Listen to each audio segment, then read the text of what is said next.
সাধনা দিয়ে কিছু তবকা অর্জন করা যায়, আর কিছু তবকা, কিছু স্তর, কিছু পদ পদবী আছে যেগুলা মুনতাখাব মিনাল্লাহ, যেগুলো আল্লাহ কর্তৃক নির্বাচিত। যেমন আপনি যদি চেষ্টা করেন, সাধনা করেন, মেহনত করেন, আপনি বায়েজিদ বুস্তামি হতে পারবেন, আপনি আব্দুল কাদের জিলানী হতে পারবেন, খাজা মুঈনুদ্দিন চিশতি হতে পারবেন, বাহাউদ্দিন নকশবন্দি হতে পারবেন, কাজী আয়াস হতে পারবেন, ইমাম আবু হানিফা হতে পারবেন, কিন্তু নবী হতে পারবেন? বলেন, নবী হওয়া যাবে? কারণ নবুয়তের এই পথ আল্লাহ কর্তৃক নির্বাচিত এবং খাতামুন নবীয়িন সাইয়্যিদুল মুরসালিন সাল্লাল্লাহু আলাইহি ওয়াসাল্লামের আগমনের মাধ্যমে আল্লাহ পাক নবুয়তের সিলসিলাকে বন্ধ করে দিয়েছেন চিরতরে। আনা খাতামুন নবীয়িন লা নবিয়্যা বাদি। এরপরে যারা নবী দাবি করবে এরা নবী নয়, এরা হলো দাজ্জাল। এরা কি? দাজ্জাল। যেমন কাদিয়ানি দাজ্জাল, মুসাইলামাতুল কাজ্জাব দাজ্জাল, আসওয়াদ আনাসি দাজ্জাল। আরও যারা নবুয়তের দাবি করে আসতেছে এরা নবী নয়, এরা হলো দাজ্জাল। দাজলাতুম মিনাদ দাজাজালা। নবুয়তের সাথে সাথে আরেকটা পদ আছে, এটা হলো সাহাবিয়তের পদ। এটাও আল্লাহ কর্তৃক নির্বাচিত। আজ থেকে ১৫০০ বছর পূর্বে মুসনাদুল ফিরদাউস লিদ দাইলামি, তার মধ্যে স্পষ্ট লেখা আছে আল্লাহ পাক রব্বুল আলামিন বিশ্বনবীর কোন কোন উম্মতকে সাহাবী বানাবেন এটা আল্লাহ নিজেই কুদরতিভাবে তদারকি করে, মনিটরিং করে নির্বাচন করে রেখেছেন। শুধু কি আরব থেকে, মক্কা থেকে সাহাবী হয়েছে? কথা বলেন না। আমাদের চকরিয়াতে যদি কোনো সম্মানিত মানুষ উঁচু পদে যায় তখন ওনার দেশের আঞ্চলিকতার টানের ভিত্তিতে উনি চায় যে আমার অফিসে, আমার দফতরে, আমার মন্ত্রণালয়ে আমার এলাকার কিছু মানুষ উচ্চ পদস্থ কর্মকর্তা হিসাবে নিয়োগ পাক। চায় না? চায় জি। কিন্তু আল্লাহ রসুলের সাহাবী, এটা যদি রসুল করিম সাল্লাল্লাহু আলাইহি ওয়াসাল্লামের হাতে নির্বাচন করার ক্ষমতা থাকতো তাহলে বিশ্বনবী মক্কার মদিনা থেকে মোটামুটি কিছু মানুষ নিয়ে সাহাবীর পরিষদ গঠন করতেন। ওই আবেসিনিয়া, আফ্রিকার ইথিওপিয়া, যেটাকে হাবশা বলা হয়, এখন তো মানচিত্রের মধ্যে আপনি হাবশা নামক কোনো রাষ্ট্র পাইবেন না, এখন পাবেন ইথিওপিয়া। ওই ইথিওপিয়া থেকে বেলাল হাবশি গোলাম হিসাবে উমাইয়া ইবনে খালাফ মাত্র ৬ দিরহাম দিয়ে খরিদ করে নিয়ে আসছিল। নিয়ে আসার পরে এমন জুলুম, অত্যাচার, নির্যাতন শুরু করছে, তরবারির বাঁট দিয়া পিটাইতে পিটাইতে পিটাইতে বেহুশ হয়ে যাইত। শুধু তাই নয়,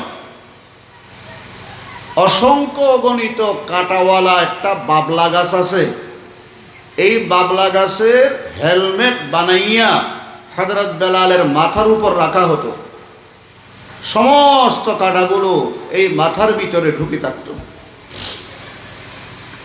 ওই মরুভূমির উপরে পাথরের বড় বড় পাহাড়, ওই পাহাড়ে হযরত সৈয়দনা বেলালকে রেখে দুষ্ট আর বখাটে যুবক ছেলেদের দ্বারা, উঠতি বয়সের কিছু উশৃঙ্খল ছেলেদের দ্বারা খেজুর গাছ দিয়ে মোটা মোটা রশি বানাইয়া ওনার গলার মধ্যে পেঁচাইতেও ওই পাহাড় থেকে টাইনা হেসরাইয়া নামাইয়া মরুভূমির মধ্যে ওনাকে এলোপাতাড়ি এভাবে এভাবে এভাবে এভাবে আল্লাহু আকবার নির্যাতনার অত্যাচার করত।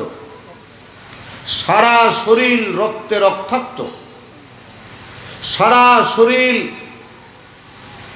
শুধু দমটা বাকি আছে, একবার হুঁশ আর একবার বেহুশ। শুধু তাই নয়, ওনার জীবন যায় যায় অবস্থা। উমাইয়া ওই সময় বলে, বেলাল এত কষ্ট, এত জুলুম, এত নির্যাতন, মুহাম্মদের কালমা ছাড়ো, তোমাকে আমি মুক্তি দেব, স্বাধীনতা দেব, তুমি স্বাধীনভাবে আমার এই গোটা স্টেট পরিচালনা করবে, তোমাকে যত কিছু লাগে সব দিয়ে আমি একটা ভালো মানের পদ দিয়া, তোমাকে ভালো মানের বেতন দিয়া সম্মানিত করব। সৈয়দনা বেলাল উত্তরে বলেন, ও উমাইয়া, তুমি আমার দেহের মালিক, আমার বডিটা তুমি 6 দিরহাম দিয়ে খরিদ করিয়ে আনছ হাবশা থেকে, অতএব তুমি আমার দেহ নিয়ে যত ধরনের জুলুম অত্যাচার নির্যাতন সব করতে পারবে, টুকরা টুকরা করতে পারবে, আমার শরীর থেকে গোশত আর চামড়া সিলাইয়ে নিতে পারবে, কিন্তু আমার অন্তরের ভিতরে যে আল্লাহর ওয়াহদানিয়ত এবং বিশ্বনবীর মহব্বত আমি স্থান করে দিয়েছি, এই ঈমান বের করার তোমার ক্ষমতা আর সাধ্য নাই। কিনা মনে করে বলেন? ওনার নাম বেলাল। ওই আবিসিনিয়া থেকে নিয়ে আসছিলেন, ওই রোম থেকে সোহাইবে রুমি, ফারস্য থেকে সালমান ফারসি, এরা সবাই সাহাবি। কেমনে হলেন? সৌন্দর্যের ভিত্তিতে? বলেন না, সৌন্দর্যের ভিত্তিতে। বেলাল সুন্দর না কালো? আবু জাহাল কত সুন্দর, তার অনুসারীরা বলতো কিছু পাই আর না পাই, নেতার মতো নেতা একটা পাইছি, একেবারে খরুল মাছের মতো লম্বা, দেখতে সুশ্রী সুদর্শন, হ্যান্ডসাম বডি, স্মার্ট দেহ। কিন্তু আমার রসুল একবার বলেছেন, আবু জাহালিন, কিয়ামত পর্যন্ত তার নাম কেউ জানে না, আবু জাহেল বললেই চিনে। ঠিক কিনা বলেন? মূর্খের বাবা, মূর্খের পিতা, জাহেলদের বাবা। আর হযরতে আবু হুরায়রা রাদিয়াল্লাহু তাআলা আনহু, ওনার নাম ছিল হযরত আব্দুর রহমান ইবনে সাখর আদ-দাওসি। মিশকাত শরীফের হাসিয়ার মধ্যে আছে, হযরত সৈয়দনা আবু হুরায়রার নাম নিয়ে অনেকগুলো মুখতালিফ আকওয়াল। এই মুখতালিফ আকওয়ালের মধ্যে 48টা মতভেদ রয়েছে ওনার কি নাম, কিন্তু ওই সব নাম দিয়ে কেউ চিনে না। 86টা সহ বিভিন্ন হাদিস গ্রন্থের মধ্যে 5,500-এর চাইতে অধিকতর হাদিস বর্ণনাকারী ওই আব্দুর রহমান ইবনে সাখরকে আবু হুরায়রা বললেই একমাত্র চিনে। সুবহানাল্লাহ বলেন। কারণ নবীজির জবান থেকে যেটা বের হয়ে গেছে, এটা কিয়ামত পর্যন্ত আল্লাহর কাছে কবুল হয়ে গেছে। ওই নামের মর্যাদা রক্ষার দায়িত্ব আল্লাহ পাক নিজ কুদরতি হাতে জিম্মা নিয়েছেন। ঠিক কিনা করে বলেন? মুহতারাম হাজিরিন, তো বলতে চাইছিলাম, নবুয়তের মর্তবা আল্লাহ কর্তৃক নির্বাচিত, সাহাবিয়তের মর্তবা আল্লাহ রব্বুল ইজ্জত ওয়াল জালাল কর্তৃক নির্বাচিত। এই দুইটা মর্তবা ছাড়া আর যতগুলো পদ আছে, মানুষ আছে, যতগুলো বেলায়েতের দরজা বলেন, তারপরে কুতুব, আবদাল, গৌস, এই সব মর্তবা পর্যন্ত মানুষ সাধনা করে পৌঁছতে পারে, কিন্তু সাহাবী হইতে পারবেন না। এটা ১,৫০০ বছর আগে আল্লাহ পাক কলম মেরে দিয়েছেন আমার নবীর উম্মতের কে কে সাহাবিয়তের মর্তবা পাবে। মুহতারাম হাজরিন, আল্লাহর নবী সৈয়দুল মুরসালিন সাল্লাল্লাহু আলাইহি ওয়াসাল্লাম বলেন, ইন্নাল্লাহা ইখতারানি ওয়া ইখতারা লি আসহাবান ওয়া আনসারান ওয়া আসহারান। আল্লাহ পাক সমস্ত জগতের মধ্যে বিশ্বনবী, শ্রেষ্ঠ নবী, রাহমাতাল লিল আলামিন, সৈয়দুল মুরসালিন, ইমামুন নবিয়্যিন, খাতামুল মুরসালিন, ইমামুল মুত্তাকিন, রাসূল রাব্বিল আলামিন হিসাবে আমাকে নির্বাচন করেছেন, আলহামদুলিল্লাহ। এবং আমার জন্য কিছু আমার সঙ্গী নির্বাচন করেছেন। সাহাবী কাকে বলে? ওই সমস্ত সৌভাগ্যবান ব্যক্তিবর্গ যারা ঈমানের সাথে এক মুহূর্তের জন্য হলেও বিশ্বনবীর সোহবত পেয়েছে, বিশ্বনবীর মোলাকাত পেয়েছে, এবং ঈমান নিয়ে তারা এই দুনিয়ার থেকে কবরের জগতে চলে গিয়েছেন সসম্মানে। মান রাআন নবী সাল্লাল্লাহু আলাইহি ওয়াসাল্লাম মুমিনান বি ইয়াকযাতান, জাগ্রত অবস্থায়, ওয়ালাউ সাআতান, যদিও ক্ষণিকের জন্য হোক, হাকিকাতান কানাত আও হুকমান। হাকিকাতান মানি আল্লাহ রসুল সাহাবীকে দেখলেন, সাহাবীও নবীজিকে দেখলেন। আর হুকমান মানি আল্লাহ রসুল সাহাবীকে দেখছেন।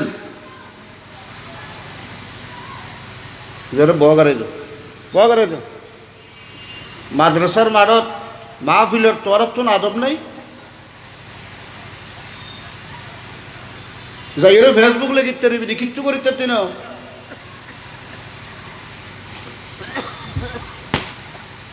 যাইরে ফন্ডা ফরা ইউদুনের বিরুদ্ধে ফেসবুক লেগিতে রিবি দি জাতির কান সই হতা ফোনাইতে তিন দিল্লি উঠে জরুরি দি রংডং নসলত দে।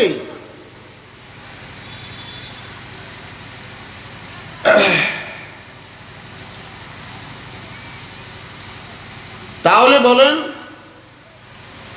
আল্লাহ রসুলের সাহাবী এটা আল্লাহ কর্তৃক নির্বাচিত। নবুয়ত যেমন মুনতাখাব মিনাল্লাহ, সাহাবিয়তের তবকার মর্তবা এটা মুনতাখাব মিনাল্লাহ।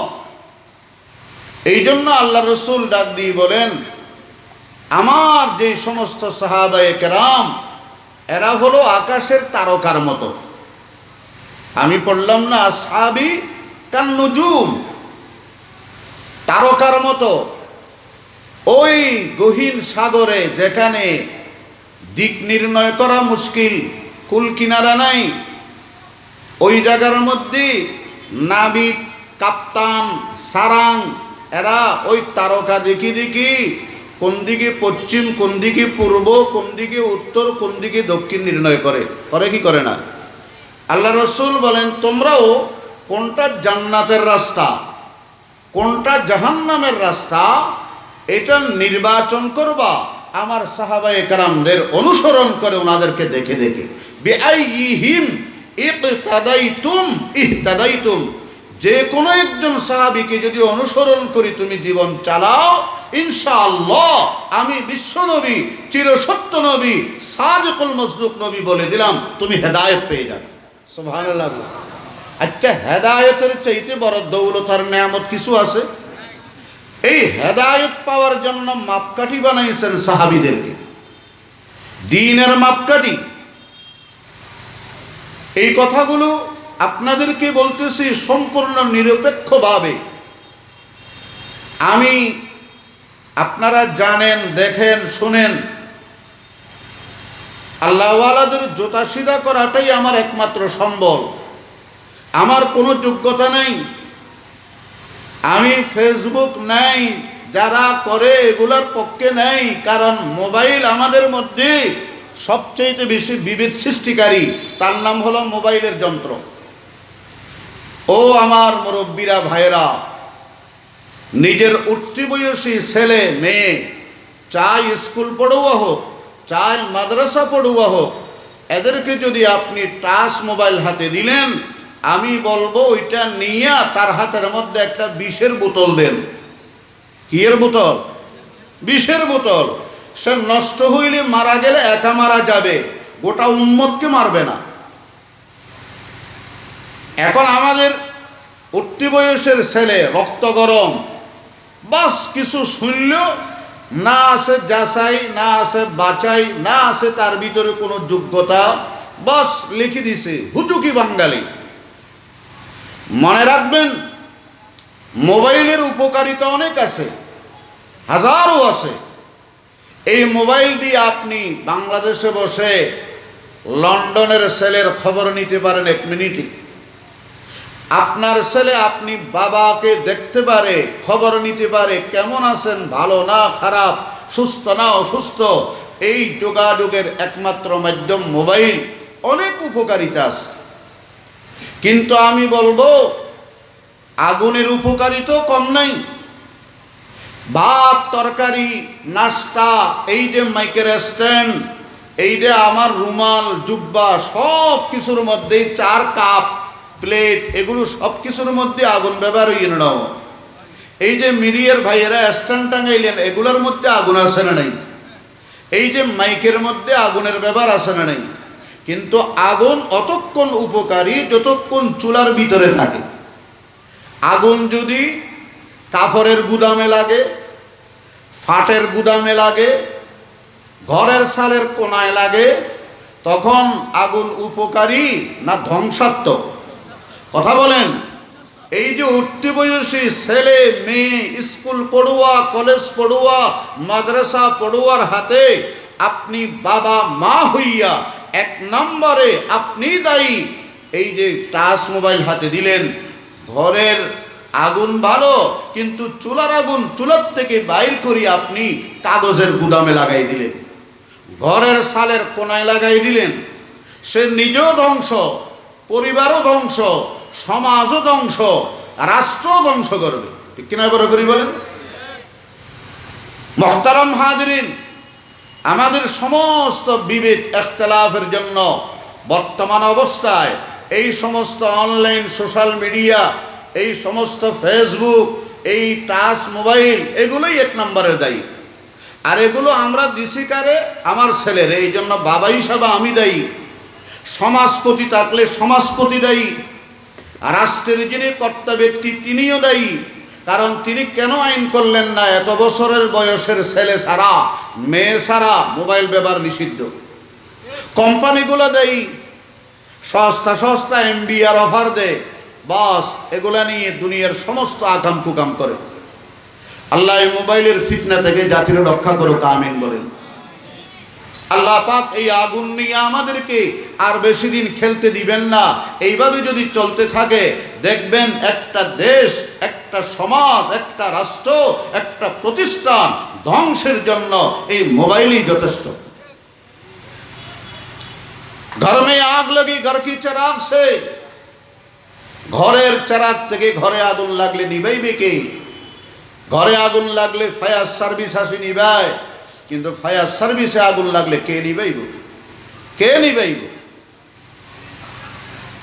আল্লাহর নবী সরকারে দো আলম সাল্লাল্লাহু আলাইহি ওয়াসাল্লাম সাহাবায়ে আজমাইন নিয়ে এক জায়গায় দাঁড়ানো ছিলেন। এমত অবস্থায় একজন সাহাবীর খাটিয়া বাহী লাশ সামনে দিয়ে যায়। সাহাবায়ে কেরাম তার প্রশংসা করতে লাগলেন, তার জীবনের ভালো দিকগুলো তারা আলোচনা করতে লাগলেন।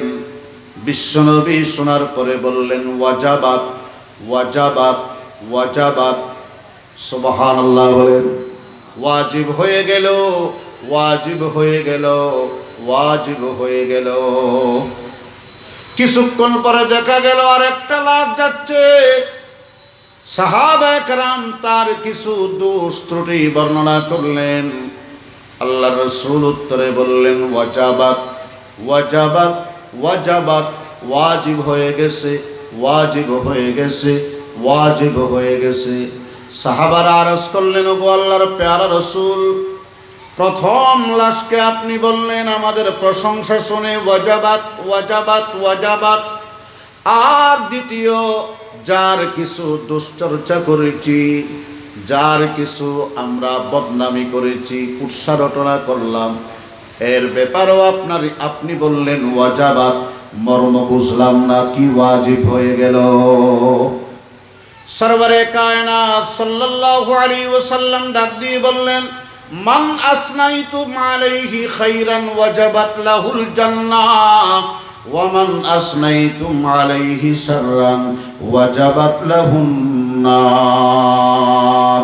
ও আমার সাহাবারা, আল্লাহ রাব্বুল আলামিনের কাছে তোমাদের কথার এত মূল্য, এত মর্যাদা, তোমরা যে প্রথম ব্যক্তির প্রশংসা করেছো, তোমাদের প্রশংসার কারণে আমার আল্লাহ ওই মৃত ব্যক্তির জন্য জান্নাত আবশ্যকীয় ওয়াজিব করে দিয়েছেন। আর দ্বিতীয় ব্যক্তি যার তোমরা গালমন্দ, তার দুষ্ত্রুটি বর্ণনা করলে, তোমাদের এই বর্ণনার কারণে তার উপরে জাহান্নাম ওয়াজিব হয়ে গেছে। মান আসনাইতুম আলাইহি শাররান ওয়াজাবাত লাহুন নার, যার তোমরা বুরাই বয়ান করেছো, তোমাদের বয়ানের কারণে তার উপরে জাহান্নাম ওয়াজিব হয়ে গেছে। কেন? আনতুম শুহাদাউল্লাহি ফিল আরদ, আনতুম শুহাদাউল্লাহি ফিল আরদ, কারণ তোমরা এই জমিনে আল্লাহর সাক্ষ্যদাতা। সুবহানাল্লাহ বলেন। তোমরা যে উম্মতের ব্যাপারে যেই রকম সাক্ষী দেবে, তোমাদের সাক্ষীর ভিত্তিতে আমার আল্লাহ আরশ আজিম থেকে তেমন সিদ্ধান্ত নেবেন। সুবহানাল্লাহ বলেন। তাহলে উম্মতের জান্নাতি হবে না জাহান্নামী হবে, তার জন্য মানদণ্ডে মাপকাঠি মিজানুল ইতিদাল বিশ্বনবীর জবান থেকে বানিয়েছেন কাদেরকে? হযরতে সাহাবায়ে কেরাম রাদিয়াল্লাহু তাআলা আনহুম আজমাইন। মুহতারাম হাজিরিন, আমি বিস্তারিত বলতে পারবো না। এই আল আনসার সংস্থার সভাপতি আমার অত্যন্ত কলিজার মানুষ, বাংলাদেশের 108 বছরের সেই প্রাচীনতম দ্বীনি ইদারার সিনিয়র উস্তাদ আল্লামা যায়নুল আবেদিন সাহেব দামাত বরকাতুহুম বলেছেন, হুজুর 8:30 পর্যন্ত করবেন। আলহামদুলিল্লাহ, উম্মুল মাদারিস দারুল উলুম হাটহাজারীর মুহাদ্দিস এবং হাদিস বিভাগের প্রধান, অনেক বড় মাপের আলেম আল্লামা ডক্টর নুরুল আফসার আজহারি, উনি আসলেন।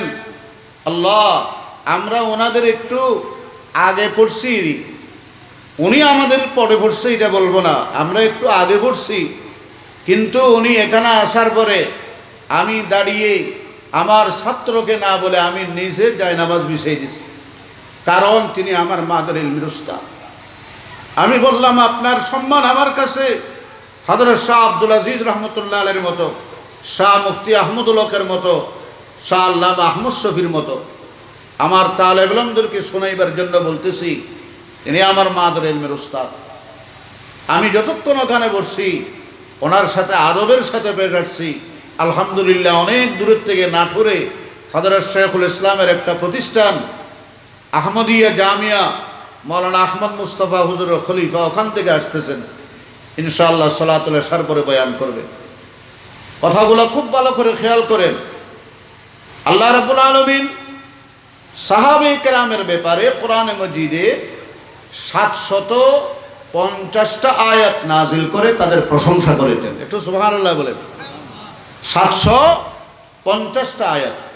আল্লাহ পাক বলেন, উলাইকা হুমুল মুফলিহুন, তারাই একমাত্র এই পৃথিবীতে সবচেয়ে সফল, কামিয়াব। সুবহানাল্লাহ হইবেন। উলাইকা হুমুস সাদিকুন, ইতিহাসের মানদণ্ডে তারাই একমাত্র সত্যবাদী। উলাইকা হুমুর রাশিদুন, তারাই আল্লাহর পক্ষ থেকে হেদায়েত প্রাপ্ত। আল্লাহ পাক বলেন, উলাইকা হুমুল মুমিনুনা হাক্কা, তারা হলেন পাক্কা, সচ্চা, মজবুত, শক্তিশালী পাওয়ারফুল, টেকসই ইমানের ধারক বাহক। বড় করে বলেন সুবহানাল্লাহ।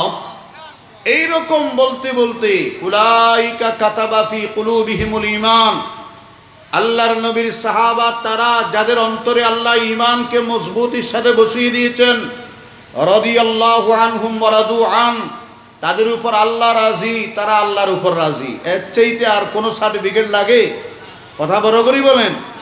মুহতারাম হাজিরিন, আল্লাহ আল্লাহ ফি আসহাবি, বিশ্বনবী ডাক দিয়ে বলেন, আপনারা প্রতি জুমায় দ্বিতীয় খুতবায় খতিব সাহেব মহোদয়ের জবান থেকে শোনেন, যে খুতবা নামাজের অংশ যেখানে প্রত্যেক খতিব এই হাদিসটা পড়তে বাধ্য, আল্লাহ আল্লাহ আই ইত্তাকুল্লাহ, আল্লাহকে ভয় করো আমার সাহাবায়ে কেরামের ব্যাপারে, লা তাত্তাখিদুহুম গারাদাম মিন বাদি, আমার পরে তাদেরকে সমালোচনার পাত্র বানাইও না, তাদের ব্যাপারে কোনো ধরনের লাপকুশাই হোঁট ব্যবহার করিও না। কারণ আহলুস সুন্নাত ওয়াল জামাত হতে হলে নবীর সুন্নত যেমন আল্লাহু আকবার আমল করতে হয়, মুহাব্বত করতে হয়, সুন্নতের ইউনিফর্ম পড়া লাগে, সুন্নতের রঙে রঙিন সাজে সজ্জিত হওয়া লাগে, তেমনি ভাবে ওয়াল জামাআ মানি জামাতে সাহাবার মুহাব্বত অন্তরে থাকা লাগে। ঠিক কিনা বড় করে বলেন?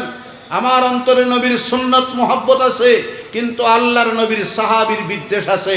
খোদার কসম, আপনি রাফিজি হবেন, খারিজি হবেন, আপনি ওই রামবামের পথে চলবেন, কিন্তু আপনি আহলুস সুন্নতি ওয়াল জামাত হতে পারবেন না। এই জন্য আহলুস সুন্নতি ওয়াল জামাত হওয়ার জন্য আল্লাহর নবীর সুন্নতের ভালোবাসা আর মুহাব্বত যেমন থাকতে হবে, আল্লাহর নবীর সমস্ত সাহাবায়ে কেরামের আকীদত আর মুহাব্বত অন্তরে থাকতে হবে। ঠিক কিনা বড় করে বলেন? আরো বড় করে বলেন, ঠিক কিনা? মুহতারাম হাজিরিন, আল্লাহর রাসূল বলেন, ফামান আহাব্বাহুম ফাবিহুব্বি আহাব্বাহুম, যারা আমার নবীর আমি নবীর সাহাবায়ে কেরামকে ভালোবাসলো, আমি নবীর ভালোবাসা থাকার কারণেই কিন্তু আমার সাহাবীদেরকে তার ভালোবাসা লাগলো। যেহেতু তার অন্তরে আমার ভালোবাসা আছে, এই জন্য আমার সাহাবীদেরকে ভালোবাসে। আর ওয়ামান আবগাদাহুম, যে আমার সাহাবীদের সাথে বিদ্বেষ, শত্রুতামি, সমালোচনা, কটূক্তি, কটাক্ষ লিখায় বলায় গবেষণায় করেছে, বুঝতে হবে তার অন্তরে শুধু সাহাবীর বিদ্বেষ নয়, আমি রাসূলুল্লাহর বিদ্বেষও আছে। কিরা বড় করে বলেন? ফাবিবুগযি আবগাদাহুম, আমার সাথে বিদ্বেষ থাকার কারণে আমার সাহাবী ভালো লাগে না, আমার আল্লাহু আকবার মুহাব্বত না থাকার কারণে আমার সাহাবীর মুহাব্বত তার অন্তরে নেই। সম্মানিত হাজিরিন, আমি লম্বা কথা বলবো না, আপনাদের সামনে আরেকটা কথা বলি। রাসূল করিম সাল্লাল্লাহু তাআলা আলাইহি ওয়াসাল্লামের আসহাবের ব্যাপারে আমরা মাসি দুই ধরনের আছে। বড় করে বলেন, কয় ধরনের? আর একটু বড় করে বলেন। আল্লাহ আরশ আজিম থেকে দেখতেছে, সাহাবীর আলোচনা করতেছি। আল্লাহ রে, আল্লাহ, ও আল্লাহ, আমাদের দিলের ভিতরে নবীর মুহাব্বত, সাহাবীর মুহাব্বত নিয়ে আমাদেরকে দুনিয়ার থেকে কবরে যাওয়ার তৌফিক দান করো, আমিন বলেন। আল্লাহ রাসূল সাল্লাল্লাহু তাআলা আলাইহি ওয়াসাল্লাম, আল্লাহু আকবার, হযরত সৈয়দ আতাউল্লাহ শাহ বুখারী তার কিতাবে লিখছেন যে মধু মাছি দুই ধরনের আছে, একটা হলো মৌমাছি আর একটা হলো, কথা হন না, বাথরুমের মাছি একটা আছে না, একটা হলো শাহাদ মাক্কি আর একটা হলো গান্ধী মাক্কি। শাহাদ মাক্কি মানে মৌমাছি, গান্ধী মাক্কি মানে ওই পায়খানার মাছি। সৈয়দ আতাউল্লাহ শাহ বুখারী বলেন, আল্লাহর নবীর সাহাবীদের ব্যাপারে মৌমাছি হওয়ার চেষ্টা করিও, পায়খানার গান্দা মাছি হইও না। ঠিক কিনা বলেন না? পাথর তো সব পাথর, কষ্টি পাথর, হীরার পাথর, জৌহরের পাথর, আকিক পাথর, লুলু মারজান সব পাথর না? আবার রাস্তার পাথরও পাথর। তাহলে আমিও মানুষ, আল্লাহর নবীর সাহাবীও মানুষ, বেশ কম আছে না নেই? কথা বলেন, বেশ কম আছে না নেই? আল্লাহু আকবার। তবে আমি এই কথা বলবো না যে সাহাবীদের জীবনে কোনো দোষ হয় নাই, হয়েছে, কিন্তু দুধ যদি করেছে 100টা, আল্লাহর কাছে তওবা করেছে 10 কেজি, ঠিক কিনা বলেন? তারা মাসুম নয়, মাসুম উস্তাদের প্রশিক্ষণ প্রাপ্ত হইয়া তারা হলেন মাগফুর, তারা হলেন মাহফুজ। ও আল্লাহ, আমাদের দিলটাকে সাহাবীর মহব্বত দিয়ে ভরে দাও, কারণ তারা এই দ্বীনের জন্য কি যন্ত্রণা সহ্য করেছেন। সাইয়্যিদুনা বেলালের কথা বলতেছিলাম। একদিন উমাইয়া প্রচন্ড নির্যাতনকালে হাউমাউ করে আর্তনাদ করে। হযরতে বেলালের আর্তনাদ আকাশ বাতাস বাড়ি হয়ে গেছে। হযরতে আবু বকর সিদ্দিক রাদিয়াল্লাহু তাআলা আনহু পাশ দিয়ে যাচ্ছেন, আর তার কাছে বেলালের আর্তনাদ আসতেছে। তিনি উমাইয়ার কাছে গিয়ে বলেন, উমাইয়া, একটা মানুষকে তুমি হাবশা থেকে গোলাম হিসাবে কিনে নিয়ে আসছো, আল্লাহর একত্ববাদে বিশ্বাসী হওয়ার কারণে তার উপরে এমন নির্যাতন চালাইতেছো, এইভাবে তুমি তাকে মারপিট করতেছো, তার শরীরের মধ্যে গোশত বলতে নাই, সব শরীরটা গর্ত গর্ত হয়ে গেছে, রক্ত ঝরঝর করে পড়তেছে, মাথা থেকে পাও পর্যন্ত রক্তে রঞ্জিত। বাবলা গাছের কাটা টুপি মাথায় দিয়া তার উপরে ওই তরবারির বাঁট দিয়া, তরবারির আল্লাহু আকবার ডাঁট দিয়ে তাকে বেদম প্রহার করতেছ। উমাইয়া ডাক দিয়ে বলে, তো মায়া মোহাব্বত লাগলে আমার কাছ থেকে বেলালকে কিনে নাও। মনে করেছিল এই কালো বেলাল, হাবশার বেলাল, এমন চড়া দাম বলবো যেন এই আবু বকর কিনার সাহস না করে। আবু বকর সিদ্দিক বললেন, কত দাম, মূল্য কত? বলে, আমাকে 40 উকিয়া স্বর্ণ মুদ্রা যদি তুমি দাও, আমি বেলালকে তোমার কাছে বিক্রি করে দেব। এই উমাইয়া তারে কিনছে মাত্র 6 দিরহাম দিয়ে, আর বিক্রি করবে বলে 40 উকিয়া। সুবহানাল্লাহ বলেন। 40 উকিয়া স্বর্ণ। কোথায় 6 দিরহাম আর কোথায় 40 উকিয়া স্বর্ণ, অনেক চড়া দাম। হযরত আবু বকর সিদ্দিক বললেন, ঠিক আছে, ওকে, আমি 40 উকিয়া স্বর্ণ তোমারে দেব, বেলালকে আমারে দিয়ে দাও। এবার উমাইয়া বলেন, না, শুধু তাই হবে না, আপনার যে একটা রুমি গোলাম আছে, দেখতে অত্যন্ত সুদর্শন, স্মার্ট, রোমের মানুষটা এমন চেহারা সাদা, আর এটা তো যার পর নাই কালা, এটাও দিতে হবে, 40 উকিয়া স্বর্ণও দিতে হবে। আবু বকর সিদ্দিক রাজি হয়ে গেলেন। আল্লাহু আকবার বলবেন। উমাইয়া বলে, ও আবু বকর, আমি তো মনে করছিলাম তুমি কিছুটা বুদ্ধিমান, তুমি তো দেখি আস্থা নির্বুধ বোকা। ও কেন? কয়, এই কালো বেলালটা কিনার জন্য তুমি 40 উকিয়া স্বর্ণ মুদ্রা দিতে রাজি হইছো। আচ্ছা, এটা কোনো মতো মেনে নিলাম, কিন্তু এরপরে যে তোমার একটা সুদর্শন, সুশ্রী, রোম দেশের, ভাষা সুন্দর, কর্মঠ, বিচক্ষণ, বিদগ্ধ, ইন্টেলেকচুয়াল একটা গোলাম যার নাম নাস্তাস রুমি, তাকে দিয়ে হলো বেলালকে কিনতেছ, তুমি বোকা নয়, কে বোকা? আমার ফাসিয়াখালী আল আনসার সংস্থায় আগত এই দেশের বিবেকবান, বুদ্ধিমান, আল্লাহওয়ালা, মুত্তাকি, পরহেজগার মানুষেরা শোনেন। আবু বকর সিদ্দিক রাদিয়াল্লাহু আনহু উত্তর দিয়েছেন, ও উমাইয়া, জেনে রাখিস, এই গোটা পৃথিবী যদি আমার হাতে দাও, আসমান থেকে জমিন সবকিছু যদি এক পাল্লায় রাখো, আমার কাছে হাবশার বেলালের দাম বেশি। আল্লাহু আকবার বলেন। কেন? আমার বেলাল হলেন আমার রাসূলের সাহাবী, আমার রাসূলের সাহাবীর মূল্য এই গোটা জগৎকে বিক্রি করলো, আমার কাছে মনে হয় সস্তা। আল্লাহু আকবার বলেন। रह गया रस्म अज़ाब रूह बेलाली न रही, रह गया रस्म अज़ा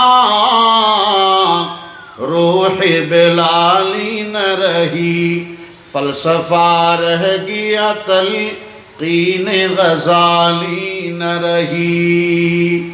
আজান দেওয়ার প্রতায়াসে নেই বেলালের প্রাণের সাড়া, ফলসফায়ার তাকলে কি হয় গজালিরও শিক্ষা সারা। বেলালের আজান নেই, অথচ বেলাল কি আজান দিতেন? বেলালের মুখের মধ্যে জড়তা ছিল, মুখের ভিতরে আগুনের কয়লা জ্বলন্ত আঙ্গারা ঢুকানোর কারণে আশহাদু বলতে পারতেন না, আশহাদু আশহাদু এরকম বলতেন লেবাই লেবাই। অনেকে হাসতো, কিন্তু আরশে আজিম থেকে ডাক আসছে যে তোমরা যারা কারিগরি আশহাদু বলো, আমার রসুলের সাহাবী বেলালের লেবাইন্নে আশহাদু, ওই এটার ভিতরে যে তাকওয়া ইখলাস লিল্লাহিয়াত আছে, এই আশহাদু এটা তোমাদের কারিগর আশহাদুর উপরে হাসতেছে আর মজাক করতেছে। আল্লাহু আকবার বলেন। বার আশহাদে তু খান্দা জানাদ আশহাদু বেলাল। কথা বুঝে আসছে? আবু বকর সিদ্দিক বললেন আমার বেলাল কার সাহাবী? আমার রসুলের সাহাবী। এই জন্য গোটা জগৎ দিয়েও যদি আমি তাকে খরিদ করি, তারপরও আমার বেলালের দাম সস্তা। সুবহানাল্লাহ বলেন। আল্লাহর নবী ডাক দিয়ে বলেন ইযা রাআইতুমুল্লাযীনা ইয়াসুব্বুনা আসহাবী ফাকুলু লানাতুল্লাহি আলা শাররিকুম। হে দুনিয়ার মানুষ, তোমরা যদি কোনো মজলিসে, কোনো লেখনীতে, কোনো বক্তব্যে একাকী জনসম্মুখে যে কোনো অবস্থায় যদি তোমরা দেখো কেউ আমার নবীর সাহাবীদেরকে সমালোচনা করে, গালিগালাজ করে, মন্দ বলে, তাহলে সাথে সাথে বলে দাও তোমার এই ঘৃণিত, তোমার এই নিকৃষ্ট কাজের উপরে আল্লাহর অভিশাপ, আল্লাহর লানত, নাউজুবিল্লাহ। আল্লাহর রাসূল ডাক দিয়ে বলেন ও আমার সাহাবীরা, তোমাদের মর্যাদা আমার আল্লাহর কাছে এত বেশি, দুনিয়ার মানুষ যদি উহুদের পাহাড় পরিমাণ স্বর্ণ আল্লাহর রাস্তার মধ্যে ইখলাস ও তাকওয়ায় লোক দেখানো রিয়া ছাড়া যদি দান করে, আর তোমরা আমার সাহাবী হইয়া এক মুষ্টি যদি রায়ের দানা আল্লাহর রাস্তায় দান করো, লাউ আন্না আনফাকা আহাদুকুম মিসলা উহুদিন যাহাবা মা বালাগা মুদ্দা আহাদিহিম ওয়ালা নসিফা। বুখারী শরীফের রওয়ায়াত, যদি কোনো ইমানদার উহুদের পাহাড় পরিমাণ স্বর্ণ আল্লাহর রাস্তায় দান করে, আল্লাহর হাবিবের বেলাল যদি সাহাবী বেলাল এক মুষ্টি পরিমাণ রায়ের দানা সাদাকা করলে, আপনার আমার উহুদ পরিমাণ স্বর্ণ ওই রায়ের দানার সমান হতে পারবে না। আল্লাহু আকবার বলেন, আল্লাহু আকবার। قال قال رسول الله صلى الله تعالى عليه وسلم لا تسبوا اصحابي لا تسبوا اصحابي। محترم हाजरीन, হযরত সৈয়দনা ওমর রাদিয়াল্লাহু আনহু আদা জাহানের বাদশা, 22,51,000 বর্গমাইলের শাসক, তখতে ধুলার তখতে বসে যিনি রোম আর পারস্যকে থরথর করে মসনদ কাঁপাইয়েছেন, সুবহানাল্লাহ বলেন। গাছতলায় বসে, খেজুর গাছে মরুভূমির উপরে ধুলার তখতে বসে যিনি, যার আঙ্গুল হেলনে ওই পরাশক্তি মহাশক্তি থরথর করে কাঁপত, তার নাম সৈয়দনা ওমর। যিনি উম্মতের মুহাদ্দিস, অর্থাৎ ওনার মতের সাথে একমত হইয়া আমার আল্লাহ শরীয়তের 22টা হুকুম নাযিল করেছেন, যেগুলো ওমরের মতের লগে একমত। সুবহানাল্লাহ বলবেন। কিতফুস সামার ফি মুওয়াফাকাতি ওমর, এই কিতাবের মধ্যে 22টা আছে। হযরত ওমর রাদিয়াল্লাহু তাআলা আনহু, তিনি ছিলেন উচ্চশিক্ষিত। জাহেলি যুগে 17 জন গ্রাজুয়েট উচ্চশিক্ষিত ছিল, তাদের মধ্যে অন্যতম উচ্চশিক্ষিতের নাম কি? হযরত ওমর রাদিয়াল্লাহু আনহু। কথাগুলা বলার পিছনে কারণ আছে। সে ওমর বলতেছেন আবু বকরিন সাইয়্যিদুনা ওয়া আ'তাকা সাইয়্যিদানা, আবু বকর আমাদের মহান নেতা সরদার, তিনি আজাদ করেছেন উমাইয়ার কাছ থেকে নিয়া আরেকজন আমাদের মহান নেতা মহান সরদারকে। সরদার কারে বললেন? ওই হাবাসার 6 দিরহামের মূল্যে কিনা বেলালকে। ঠিক কিনা বলেন? এই বেলালকে 6 টাকার গোলামকে সৈয়দ বানাইলো আল্লাহর নবীর সোহবতে। ঠিক কিনা বড় করি বলেন? কিসে বানাইলো? আল্লাহর পয়গম্বরের সোহবতে। আল্লাহ সাদাকাত কা পাইকর, আল্লাহ আল্লাহ। ও সিদ্দিক আকবর ও ফারুক আযম ও উসমান হায়দার, সাহাবা সাহাবা ও শের খুদা और वो तैयार जन्नत वो सलमान बूदर সাহাবা সাহাবা। আজকে সৈয়দনা ওসমানকে নিয়ে আমরা কলম ধরি। ওসমান তিনি কে জানেন? জাইশুল উসরা, সবচেয়ে কঠিন গাজওয়ায়ে তাবুক, ইস্তিদাদুল হার, কঠিন গরম, প্রচন্ড গরম, কিল্লাতুল মা, পানির অভাব, শিদ্দাতুল আতাশ, কঠিন পিপাসা, ওই যুদ্ধকে জাইশুল উসরা বলা হয়। সাহাবায়ে কেরাম, নবীজির অবস্থা খুব দুর্বল। আল্লাহ রসুল বললেন জিহাদের জন্য চান্দা দাও। কে কি দিবা বলো? সর্বপ্রথম সৈয়দনা ওসমান বললেন, হুজুর আলাইয়া মিয়াতু রাকাবা মিয়াতু বাঈর বিআখলাসিহা ওয়া আকতাবিহা ফি সাবিলিল্লাহ, আমি আল্লাহর রাস্তায় যুদ্ধের জন্য 100 উট রসদপত্র সহ এবং যত ধরনের সরঞ্জাম লাগে সব কিছু স্বয়ং সম্পূর্ণ বুঝাই করে 100 উট আল্লাহর রাস্তায় দান করব। নবীজি খুশি হয়ে বললেন, আমার উসমান একা 100 দিল, তোমরা আর কে কি দিবা বলো? ফাকামা উসমান, আপনি বুখারী মুসলিম খুলে দেখেন, সৈয়দনা উসমান দাঁড়াইলেন, বললেন আলাইয়া মিয়াতা বাঈর বিআখলাসিহা ওয়া আকতাবিহা ফি সাবিলিল্লাহ। ওগো আল্লাহর রাসূল, আপনি আবার যখন বলেছেন, আমি আবার ঘোষণা করতেছি যে আমি 200 উট রসদপত্র সহ অস্ত্র সজ্জিত সব সরঞ্জাম দিয়া আল্লাহর রাস্তায় আমি দান করলাম। সুবহানাল্লাহ হইলেন দে কয়শো দি আর তো 10 টাকা দিল, কত ওই দিন দেন না 10 টাকা লগিলা দে, আবার এসেও দে। হ্যাঁ, 20 টাকা মসজিদত তুলে দিলি, নামাজত তো বাইরে দিয়ে মুয়াজ্জিন সাইও 20 টাকা কারিয়েন, আবার অন্য গিয়ে দিই বলি মনে করছো। প্রত্যেক সপ্তাহ দিই, হ্যাঁ এবার একটা হম দিয়ে দিয়া 20 টাকা দিই। আল্লাহর রাসূল খুশি হয়ে গেলেন। নবীজি আবার এলান করলেন, আপনাদের মধ্যে আল্লাহর দিন, আল্লাহর জমিনে কিয়ামত কায়েম রাখার জন্য তাগুতের বিরুদ্ধে সংগ্রাম চলবে, জিহাদ চলবে। এই জিহাদের জন্য আপনারা কারা কি দিবেন বলেন? সৈয়দনা ওসমান আবার দাঁড়িয়ে গেলেন। আল্লাহু আকবার বলেন। ফাকামা ওসমান, আবার সৈয়দনা ওসমান দাঁড়িয়ে গেলেন, ডাক দিয়ে বলেন আলাইয়া সালাসুমিয়াতি বাঈর বিআখলাসিহা ওয়া আকতাবিহা ফি সাবিলিল্লাহ। ও আল্লাহর রাসূল, প্রথমে আপনি বলেছেন 100 উট দেব, ঘোষণা করলাম, আবার বললেন 200 ঘোষণা দিলাম, এবার আবার যখন ডাক দিলেন আমি বলে দিচ্ছি আল্লাহর রাস্তায় 300 উট স্বয়ং সম্পন্ন এবং রসদপত্র সহ অস্ত্র সজ্জিত আল্লাহর রাস্তায় আমি দান করলাম।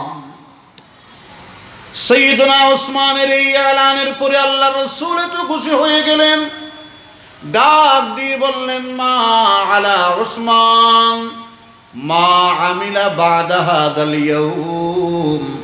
আজকের দিনের পরে তার সারা জীবনে যদি উসমান অন্য কোনো নেক আমল নাও করে, তারপরও আমার ওসমানের জান্নাত কেউ ঠেকাইতে পারবা না, আটকায়া রাখতে পারবা না। আমি বলে দিলাম আমার ওসমানের জান্নাত ওয়াজিব হয়ে গেছে, অবধারিত হয়ে গেছে। মা আমিলা বাদা হাদাল ইয়াউম মা আলা ওসমান, কোনো অসুবিধা নেই, আজকের এই আমলের বিনিময় সেই জান্নাত ওয়াজিব করে দিয়েছে। সুবহানাল্লাহ। মুহতারাম হাজিরিন, আল্লাহর নবীর সাহাবা যাদেরকে দুনিয়ায় থাকতে বিশ্বনবী জান্নাতের বেশারত দিয়েছেন, আপনি একটু দেখেন, এই যে ফাঁসিয়াখালী, চকরিয়া, কক্সবাজার, আমাদের পর্যন্ত দিন আসছে কাদের মাধ্যমে? বড় করে বলেন, আউলিয়ায়ে কেরাম ভূমিকা রাখছেন, কিন্তু মূল ফাউন্ডার, প্রতিষ্ঠাতা, ফাউন্ডেশন কাদের? সাহাবীদের। গাছের গোড়া, ইসলাম নামক গাছের গোড়ায় আপনারা আমরা যেমন এই ধন্য খেতি, মরিচ খেতি, টমেটো খেতি পানি দিয়ে গোড়ায় ফল ধরি বেললে, ইসলাম নামক গাছে, ইসলাম নামক বৃক্ষে গোড়ার ভিতরে যাদের রক্ত ঝরেছে তাদের নাম আল্লাহর নবীর সাহাবী। কিরা বড় করি বলেন। বর্ষার মৌসুমে কচুরি পানা, বিলুত্তুন খালত, খালতুন নদী, নদীতুন সাগরত, সাগরতুন আটলান্টিকত জানানো যায়, কথা হন না, জানানো যায়। এগুলো যাওয়ার জন্য অনেক সময় দেখা যায় এই দেশের কচুরি পানা ফেনা বার্মা চলে গেছে, আর মহারাজ্য চলে গেছে, মহারাষ্ট্র চলে গেছে, জানানো যায়। এইভাবে মদিনার থেকে ইসলাম এই ফাঁসিয়াখালী মাদ্রাসা পর্যন্ত যে একটা নূরে তাজাল্লির, আল্লাহু আকবার, কানেকশন, এই জোট, এটা সাহাবায়ে কেরামের বুকের রক্তের বিনিময়ে আসে।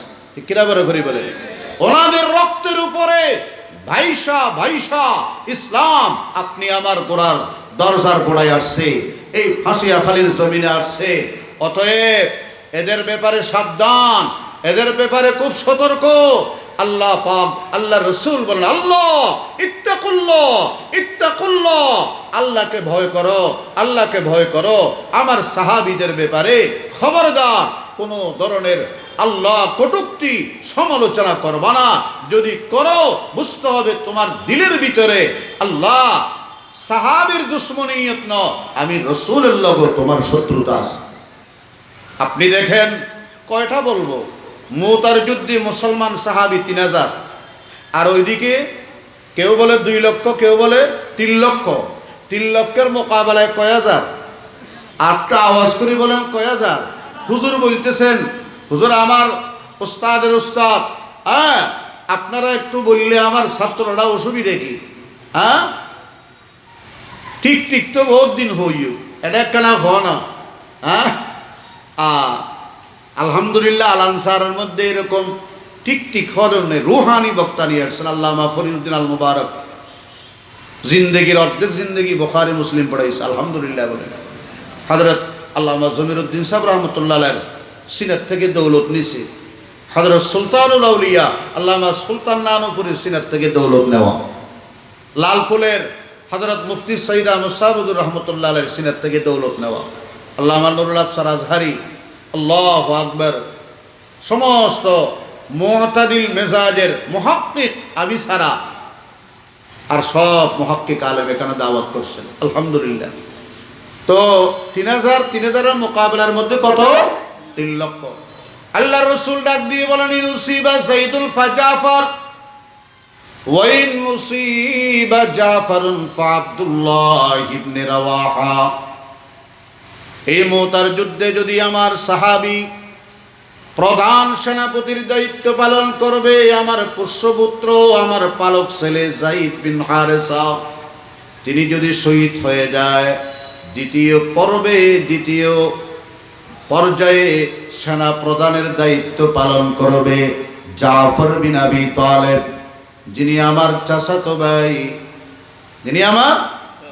ভাই, আবু তালেবের ছেলে। তিনিও যদি শহীদ হয়ে যায়, তাহলে যুবক সাহাবী হযরতে আব্দুল্লাহ ইবনে রাওয়াহা, তিনি যদি শহীদ হয়ে যান, তৎক্ষণাৎ সবাই মিলেমিশে পরামর্শের ভিত্তিতে একজনকে সেনা প্রধান নিয়োগ দিবে। আল্লাহু আকবার বলেন। হযরতে জাফর বিন আবি তালেব করে গেলেন, বিবিরে বললেন, বিবি তাড়াতাড়ি আমার সরঞ্জাম রেডি করে দাও, মওতার প্রাঙ্গণে যাওয়া লাগবে। আল্লাহু আকবার বলেন। স্ত্রী বলে, স্বামী আপনি যুদ্ধের মাঠে যাবেন, অনুমতি কিসের? যেমন স্বামী তেমন স্ত্রী, তবে আমি আপনার সাথে একটু হাত তুলে মুনাজাত করব। আপনি আল্লাহর নবীর চাচাতো ভাই, আপনি নবীর পক্ষ থেকে মনোনীত মুতার যুদ্ধের সেনা প্রধান, আল্লাহ আপনার দোয়া নিশ্চয় কবুল করবে। দোয়া করতেছেন, এক পর্যায়ে স্ত্রী শোক ফেটে উঠে আল্লাহ আবেগপ্রবণ হইয়া দোয়া করতে, আল্লাহ যুদ্ধের ময়দানে যাবে, অসুবিধা নেই, অবশ্যই যাবে, তোমার দ্বীন কায়েমের জন্য যাবে, তোমার রসুলের সুন্নত কায়েমের জন্য যাবে, কিন্তু আল্লাহ আমার ছেলেগুলো ছোট ছোট, আল্লাহ আমার বাচ্চাগুলোর ইয়েতিম বানাইও না, আমার বিধবা বানাইও না, আল্লাহ আমার প্রাণ প্রিয় স্বামীরে আমার কাছে আবার ফেরত দিও, তারা যেন তাদের সন্তানের বাবারে ফেরত পায়, আমি আমার স্বামীরে ফেরত পাই। জাফর বিন আবি তালেব তরবারির বাঁট দিয়ে স্ত্রীর হাতে হালকা আঘাত করে বললেন, স্ত্রী হাত নামাও, তোমার এই দোয়া কবুল হবে না, কারণ আমি বিশ্বনবীর জবান থেকে শুনেছি, ইন উসিবা জাফরুন ফাআবদুল্লাহ ইবনে রাওয়াহা, জাফর যদি শহীদ হয়ে যায় তৃতীয় সেনা প্রধানের দায়িত্ব পালন করবে আব্দুল্লাহ ইবনে রাওয়াহা। বিশ্বনবীর জবান থেকে ইঙ্গিত আকারে শাহাদাতের সুসংবাদ পেয়ে গেছি, তোমাকে বলি নাই ভেঙে পড়বে এই জন্য, অতএব যাই বিদায়, দেখা হবে না ময়দানে মাশরে, আল্লাহর নবীর হাউজে কাউসারের পারে সাক্ষাৎ হবে। দুনিয়াতে কোরবানি দেওয়ার মানুষ আছে, কথা কর, বীর প্রতীক, বীর মুক্তিযোদ্ধা সব আলহামদুলিল্লাহ দেশের জন্য করছেন, বীর সেনানী, বীরত্ব, কিন্তু সাহাবায়ে কেরামের জীবনের একটা মুহূর্তের কোরবানি দেশের জন্য, ইসলামের জন্য, দ্বীনের জন্য, আদর্শের জন্য, আপনার আমার জন্য, কেউ তার নজর দেখাইতে পারবে? কথা বলেন না পারবে? না, অসম্ভব। আল্লাহ আল্লাহ আল্লাহ। হযরত আব্দুল্লাহ ইবনে রাওয়াহা তিনি তার স্ত্রীকে বললেন, বিবি তাড়াতাড়ি সরঞ্জাম রেডি করে যাওয়া লাগবে জিহাদে। স্ত্রী বলে, আপনার সাথে বিয়ে হওয়ার পরে একান্তে একটু নিরিবিলি সময়ও কাটাইতে পারলাম না, তবে আল্লাহর নবীর অর্ডার, আমার কোনো বাধা নাই, যাবেন, আসেন রুমের ভিতরে, আমি একটু আপনারা আলিঙ্গন করি, আপনি আমারে ভালো করে দেখেন, আমিও ভালো করে দেখি, যেন ময়দানে মাশরে আপনি আমারে চিনেন, আমি আপনারে চিনি। যুবক সাহাবী বলে, বিবি তোমার এই মায়াবী চেহারাটা যদি যুদ্ধের ময়দানে আল্লাহ আল্লাহ রসুলের দুশমনের সামনে এটা ভাইসা উঠে, আল্লাহর সিদ্ধান্ত, আল্লাহর ফয়সালা, আমার রসুলের হুকুম বাস্তবায়নে বিলম্ব হয়ে যাবে, অতএব আমি তোমাকে আর নিরিবিলি অবস্থায় দেখতে চাই না, এখান থেকে আমি বিদায় নিয়ে চলে গেলাম। আল্লাহু আকবার বলে ময়দানে চলে গেলেন। কথা সংক্ষেপ, সাইয়্যিদুনা জাফরের হাতে আসছে ইসলামের তরবারি, ইসলামের তরবারি, ইসলামের পতাকা জমিনে পড়তে দিবেন না, আকাশেই উড়াবেন। ও আমার মুসলমান মুসলমানেরা, আল্লাহর ইমতিহান, সবরের ইমতিহান, এগুলা দিয়ে উত্তীর্ণ হওয়ার চেষ্টা করেন। এই বিশ্ব নেতৃত্বে আল্লাহ পাক পৃথিবীর আকাশে আর কোনো সূর্য রাখবেন না, একমাত্র ইসলাম নামক সূর্যই থাকবে কিয়ামত পর্যন্ত। ঠিক কিনা বলে করি বলে? সেই দিন বেশি দূরে নয়, আল্লাহ রসুল কাবা শরীফের ছায়ার মধ্যে হেলান দিয়া টাক লাগাইয়া আছেন। এক সাহাবী এসে বলেন, হুজুর আপনার বেলালের গোশত নিয়ে নিছে, উমাইয়া নির্যাতন করতেছে, আপনার সুমাইয়া, খুবাইব, খাব্বাব, সুহাইব, আম্মার, এদের অবস্থা দেখেন না আপনি? মাথা নাসরুল্লাহ আলা তাস্তানসিরু আলা তাদউল্লাহ লানা। নবীজি বলেন, তোমরা খুব তাড়াহুড়া করেছো, এমন একটা সময় আসতেছে ইসলাম নামক সূর্য ছাড়া পৃথিবীর আকাশে আর কোনো সূর্য দিতে হবে না। আল্লাহু আকবার বলেন। একটু ধৈর্য ধরো, একটু আমলে ইস্তেকামত আনো, একটু আল্লাহর হুকুম নবীর তরিকা মতো জিন্দেগানি কাটো, একটু একটু রমজানে সবর করো, তারাবিতে সবর করো, ইবাদতে সবর করো, গুনাহ থেকে বাঁচো, মুসিবতের উপরে সবর করো। সানআ হাজারামত দুইটার ব্যবধান 300 মাইল। একজন মহিলা এই সানআ থেকে হাজারামত একাকী ভ্রমণ করবে, কারো ভয় থাকবে না। কোনো দুষ্ট, দুরাচার, ইফটিজিংকারী, কোনো ধর্ষক, কোনো বিবিচারী, লুটতরাজের ভয় নেই, সে সম্পূর্ণ নিরাপদে যাবে। এমন একটা সময় আসছে। সুবহানাল্লাহ বলেন। হযরতে জাফর বিন আবী তালেব ডান হাতে ইসলামের ঝান্ডা উত্তোলন করে জিহাদ পরিচালনা করতেছেন। এক দুশমনের সেই ডান হাত কেটে দিল। ইসলামের পতাকা তিনি বাম হাতে নিলেন। আরেক দুশমনের সেই বাম হাত কেটে দিক। দুই কাটা হাতের বাহু দ্বারা তিনি ইসলামের ঝান্ডাকে আকাশে উড্ডীন রাখলেন। আল্লাহু আকবার। বাম হাত, এবার ডান পা কেটে দিল, তারপরে বাম পা কেটে দিল। সারা শরীর খণ্ড বিখণ্ড হয়ে গেছে, কিন্তু ইসলামের পতাকা মাটিতে পড়তে দেয় নাই, আকাশে পটপট করে উঠতেছে। হযরত আব্দুল্লাহ ইবনে রাওয়াহা রাদিয়াল্লাহু আনহু এসে অনেক টানাটানি করছে এটা নেওয়ার জন্য, না কোনো মতে আসে না।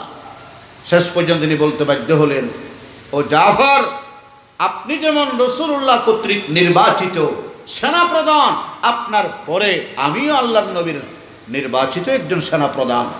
আপনার দ্বারা যেমন আল্লাহর রসুলের দেওয়া আমানত ইসলামী পতাকার খেয়ানত হয় নাই, আপনি আমার হাতে ছেড়ে দেন। আমি আপনাকে কথা দিলাম আল্লাহর এই আমানতের খেয়ানত করব না, এটাকে মাটিতে পড়তে দেব না, এটা আকাশেই উঠতে থাকবে। আল্লাহু আকবার বলেন। তখন আব্দুল্লাহর হাতে আস্তে করে ঝান্ডাটা ছেড়ে দেয়। ওনার মুখ লড়তেছে, কাছে গেছেন, বলে যে আমার রসুলকে আমার সালাম বলবেন, আর বলবেন যে আমি মওতার প্রাঙ্গণ থেকে আল্লাহর জান্নাতের ঘ্রাণ পাইতেছি। আল্লাহু আকবার বলেন। যারা দুনিয়ায় থাকতে জান্নাতের ঘ্রাণ, দুনিয়ায় থাকতে জান্নাতের কানেকশন, দুনিয়ায় থাকতে জান্নাতের সুসংবাদ, তাদের নাম হলো আল্লাহ রসুলের সাহাবা। মুহতারাম হাজিরিন, 8:30 বেজে গেছে, আরো কয়েক মিনিট বেশি হয়ে গেছে। আল্লাহ পাক রব্বুল আলামিন আমাদের প্রত্যেকের অন্তরে যেমনিভাবে রসুলের মহব্বত, তেমনিভাবে রসুল্লাহর সাহাবীর মহব্বত দিয়ে আমাদের ঈমানকে পরিপূর্ণ করার তৌফিক দান করেন। আমিন সুম্মা আমিন। ওয়া আখিরু দাওয়ানা আনিল হামদুলিল্লাহি রাব্বিল